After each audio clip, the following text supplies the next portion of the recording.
Hello guys, हम 6th class की science start कर रहे हैं और उस साइंस के अंदर जो हमारे पास फिजिक्स का पोर्शन है पहले उसको कवर अप कर रहे हैं। तो फिजिक्स के अंदर 6th क्लास में फर्स्ट चैप्टर आता है motion and measurement of distances, यानी कि मोशन क्या होता है और जो डिस्टेंस कवर करते हैं उसको हम कैसे मेज़र कर पाते हैं। तो एक बहुत ही अच्छे से एक्सप्लेन कर रखा है बुक में। मोशन क्या है, इसको हम कैसे डिफाइन कर पाएंगे, पहले के टाइम पे डिस्टेंसेस कैसे कवर कर पाते थे, आजकल डिस्टेंसेस हम कैसे कवर कर पा रहे हैं और उसको हम मेज़र कैसे कर पाएंगे, ये सब कुछ डिस्कस करेंगे हम इस चैप्टर के अंदर। क्लियर? तो एक्सप्लेनेशन के साथ दे रखा है, वन बाय वन लाइन में सारा एक्सप्लेन करूँगी, हिंदी में भी और इंग्लिश टू इंग्लिश थोड़ा सा कोशिश करूँगी समझाने की। तो देखिए क्या है। On reopening of school the teacher asked the students how they spend their summer vacation. जब जून की छुट्टियों के बाद या फिर समर वेकेशन, गर्मियों की जो छुट्टियां होती है उसके बाद जैसे ही स्कूल रीओपन होते हैं तो टीचर पूछती है स्टूडेंट से जो आपकी समर वेकेशन थी वो कैसी स्पेंड यानी कि कैसे गुजरी, कैसी बीती, कैसी गई। She asked if anyone had gone out of the city during the summer vacation. उसने पूछा कोई समर वेकेशन में आउट ऑफ द सिटी का मतलब है अपनी जगह से बाहर कहीं जाते हैं, अपने गांव से, शहर से। And during the summer vacation and how had they travelled.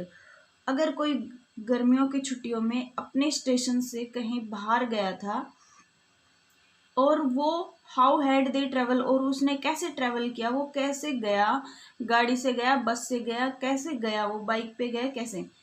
Selja said that she visited her grandparents in Hyderabad. Selja एक स्टूडेंट है, उसने बोला कि वो विजिट करने गई थी गर्मियों की छुट्टियों में ग्रैंड पेरेंट्स यानी कि अपने दादा दादी के पास, और वो कहाँ रहते हैं, हैदराबाद में। तो हैदराबाद में गई थी वो अपने ग्रैंड पेरेंट्स के पास समर वेकेशन में। आगे कहता है she along with her parents went by an aeroplane. वो कहती है मैं हैदराबाद गई थी अपने दादा दादी के पास और पेरेंट्स के साथ गई थी, किसके द्वारा, एरोप्लेन से। Clear? Rahul said that he went with his parents to Manali. Rahul अपने पेरेंट्स के साथ मनाली घूमने गया था। A hill station by their own car. Hill station देखने गया था खुद की कार से। Nitika told that she travelled with her parents by train to Lucknow. Nitika कहती है अपने पेरेंट्स के साथ गई थी ट्रेन के द्वारा, कहाँ पे, लखनऊ में, to spend her summer vacation with her maternal uncle family, जहाँ उसके मैटरनल अंकल यानी कि मामा मामी के साथ वो समर वेकेशन उसने स्पेंड की। Clear? Riya didn't go anywhere. Riya summer vacation में कहीं भी नहीं गई। She spend her entire vacation collecting information about ancient India. वो समर वेकेशन में उसने कलेक्ट किया इंफॉर्मेशन एंसेंट इंडिया के बारे में। ठीक है, वो कहीं नहीं गई। Do you know how people travelled from one place to another in earlier times. क्या आप, ये तो अभी कर रहे हैं हम सभी समर वेकेशन में ऐसे इधर उधर घूमना, कोई ट्रेन से, कोई गाड़ी से, कोई कार से, कोई एरोप्लेन से। क्या आप जानते हैं जो पहले के लोग थे वो एक जगह से दूसरी जगह पे कैसे जाते थे, कैसे ट्रेवल करते थे। Let us know the story of transport. चलिए हम बताते हैं कैसे स्टोरी है ये कंप्लीट ट्रांसपोर्ट की। तो story of transport in ancient time, पहले के ज़माने में, when no means of transport were available, people travelled mainly on foot and carried luggage on their back. तो कोई भी ट्रांसपोर्ट अवेलेबल नहीं होता था वो अपने पैरों से चलते थे, यानी कि पैदल चलते थे और कैरी करते थे बहुत भारी भारी लगेज, बैग वगैरह जो भी उनके पास वेट होता था वो अपने खुद से कैरी करते थे। After domestication of animals, human beings started using animals such as horses. थोड़े दिन बाद क्या हुआ कि एनिमल्स का यूज करना शुरू कर दिया ह्यूमन बीइंग ने। तो वो जैसे कि हॉर्सेस का यूज करते थे, कैमल ऊंट का यूज करते थे, and elephant for transportation and carrying goods from one place to another.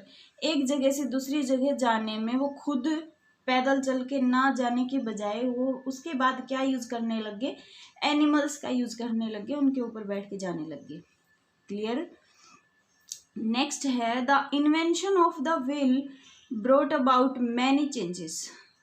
Carts pulled by animals were use to travel from one place to another.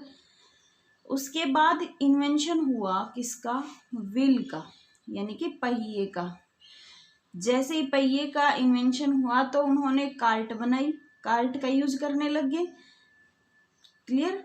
जैसे हम बोलते हैं बग्गी, घोड़ा, जो भी कुछ भी बोलते हैं। Animals were used to travel from one place to another. The wheel is now the basis of all our vehicles like bicycle, scooter, car and motor bike. सबसे पहले व्हील का इन्वेंशन हुआ, उसके बाद उन्होंने क्या किया, कार्ट के अंदर व्हील लगाए और जो भी एनिमल्स होते थे उनके पीछे वो कार्ट को कनेक्ट करके उसके साथ चलते थे।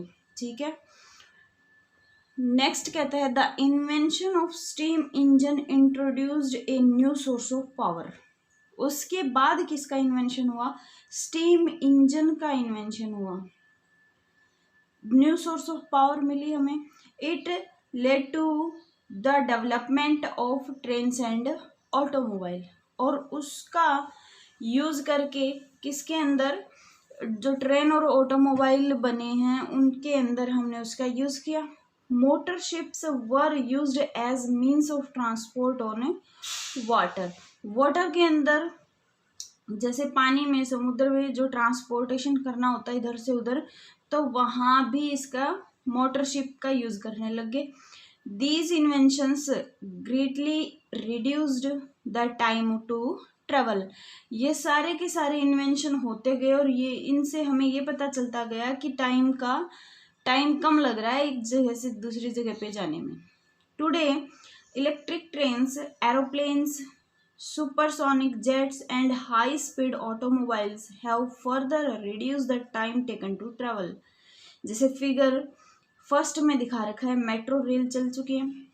तो क्या कहता है, इलेक्ट्रिक ट्रेन या फिर एरोप्लेन, ये सभी चीज़ें आजकल मतलब और आगे से आगे इन्वेंशन होता रहा और टाइम की बचत हो जाती है। जैसे बी में दिखा रखा है कार का इन्वेंशन हुआ, फिर सी में दिखा रखा है एरोप्लेन का। ठीक है, वो इससे भी ज़्यादा तेज़ी से चलती है और टाइम कम लगता है। क्लियर। नेक्स्ट पॉइंट आता है, ये थी स्टोरी कंप्लीट की कैसे कैसे क्या हुआ। अब आता है हमारे पास मेजरमेंट। देखिए मेजरमेंट में भी बहुत सारी पहले प्रॉब्लम्स आती थी। कैसे कि हम दुकान पे जाते थे, अभी आजकल तो मीटर चला हुआ है हर जगह की। कपड़े की शॉप पे गए तो हम बोलते हैं 5 मीटर कपड़ा देना, तो वो मीटर के हिसाब से हमें दे देता है। लेकिन पहले के टाइम पे जब कोई यूनिट नहीं होती थी, यानी कि मीटर वगैरह कुछ होता नहीं था, तब कैसे मेजरमेंट करते थे लोग, तो अपने हाथों से, हाथ का यूज़ करके मेजरमेंट करके देते थे। तो वहाँ क्या होता था, प्रॉब्लम्स क्रिएट होने लग जाती थी कि अगर मान लो छोटी हाइट का कोई बैठा है शॉप पे, बच्चा बैठा है या पर्सन जो भी है, तो वहाँ क्या होता था, दुकान वाले को फ़ायदा हो जाता था अपने हाथ से मेजर करके देने में। तो इसी तरह से हर जगह पे प्रॉब्लम क्रिएट होने लगी। और उसके बाद अब हम किसका यूज़ करते हैं, और पहले के टाइम पे हम क्या करते थे मेजरमेंट के लिए। तो देखो, measurement is one of the most important process in science and in our daily life. जो मेजरमेंट है वो बहुत ही ज़्यादा इम्पोर्टेंट प्रोसेस है साइंस में, या फिर हम ये बोलें कि हमारी डेली लाइफ में, डेली यूज़ में भी हम मेज़र करते हैं चीज़ों को। We get up in the morning, get ready and go to school, हम सुबह उठते हैं और रेडी होते हैं, स्कूल चले जाते हैं। At what time should we get up, किस टाइम हम उठते हैं। How much time take to get ready, कितना टाइम लगा हमें तैयार होने में। These questions are related to measurement of time, इस टाइप के क्वेश्चन मेजरमेंट ऑफ टाइम से रिलेटेड है। How much distance do we have to travel from our home to our school, कितना डिस्टेंस हमने कवर किया, हमारे घर से स्कूल तक के बीच में कितना रास्ता है। This question is related to the measurement of length, इस टाइप के क्वेश्चन हमारे पास किससे रिलेटेड आते हैं, मेजरमेंट ऑफ लेंथ से रिलेटेड होते हैं। When we buy fruits and vegetables, जब हम फ्रूट या वेजिटेबल खरीदते हैं, the shopkeeper measures the quantity, shopkeeper क्या करता है, क्वांटिटी को मेजर करता है कि कितना हमें चाहिए। This is the measurement of mass, वो किससे रिलेटेड है, मास से रिलेटेड है। Clear. When we fall ill, जब हम बीमार पड़ जाते हैं, the doctor measures our body temperature, doctor क्या करता है, हमारा बॉडी का टेम्परेचर मेजर करता है। क्लियर है। तो यहाँ से मेजरमेंट देखिए क्या है, measurement is the process, measurement एक प्रोसेस है of comparing the unknown quantity of an object to be measured with the standard unit of measurement. Measurement क्या है, एक प्रोसेस है जो कि कंपेयर करता है किसी अननोन क्वांटिटी को, यानी कि जिसके बारे में हम नहीं जानते हैं, उस अननोन क्वांटिटी को of an object to be measured with the standard unit of measurement. वो किससे मेजर करेंगे, एक स्टैंडर्ड यूनिट से मेजर करेंगे।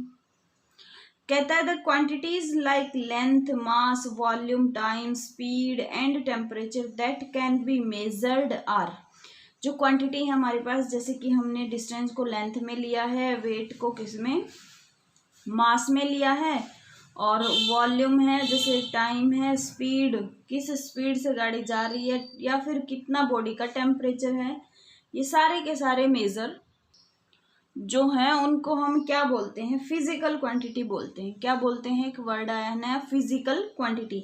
ये सभी length, mass, volume, time, speed, temperature क्या हैं, फिजिकल क्वांटिटी हैं। अब देखिए हमने इन सब को फिजिकल क्वांटिटी तो बोल दिया, क्वेश्चन अब यही होता है, व्हाट इज फिजिकल क्वांटिटी। कोई भी क्वांटिटी जिसको हम मेजर कर सकें उसको क्या बोलेंगे, फिजिकल क्वांटिटी। डेफिनेशन है, any quantity that can be measured is called physical quantity, किसी भी क्वांटिटी को हम मेजर करते हैं उसको बोलेंगे फिजिकल क्वांटिटी। क्लियर। ये एक्टिविटी है, ये हम बाद में क्लास में ही करेंगे। जो नेक्स्ट पॉइंट आता है स्टैंडर्ड यूनिट ऑफ मेजरमेंट, इसको हम नेक्स्ट लेक्चर में कवर करेंगे। आज के लिए इतना ही, जिसको नहीं समझ आया तो वीडियो को दोबारा से देख लेना। Thank you.